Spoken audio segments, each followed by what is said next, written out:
Assalamualaikum, mga igsoon, Gempiagendao, Mindanao.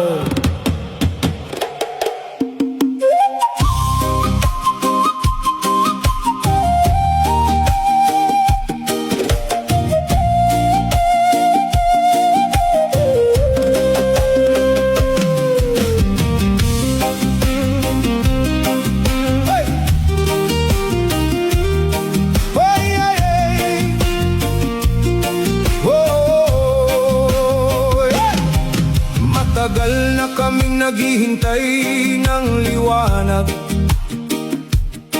sa gitna ng pangakong unti-unting nawawasak, habang ang ilan ay patuloy sa kapangyarihan. Ang ordinaryong mamamayan na iwan sa kahirapan.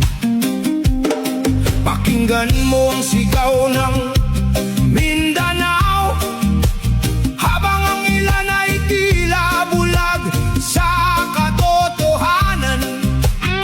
Hindi kami laruan ng politika at pangalan. Kami ang tinig ng tunay na sambayanan. Hindi mabibili ang dangal ng bayan. Hindi kami uyuko sa kasinungalingan. Panahon na upang muling magkaisa at ibangon ang pag-asa ng bawat pamilya. Hindi kami mananahimik habang may nasasaktan, habang ang mahirap patuloy na napapabayaan. The fire of the people still burns inside, kaya ang Mindanao maninindigan with pride.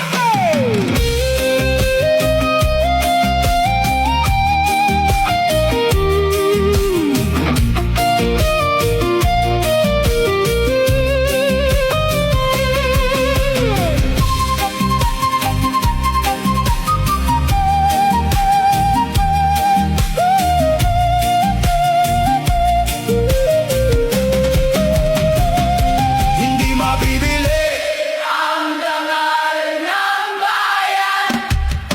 Hindi kami uyuko sa kasinungalingan.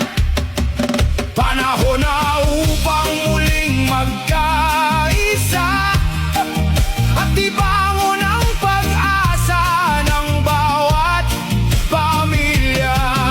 Sigaw ng Mindanao, pakinggan ninyo ang tinig ng tao. Sa hirap at tunos kami lalaban para sa bayan at kinabukasan. Mindanao, ang sigaw ng bayan ay hindi kailanman mapipigilan.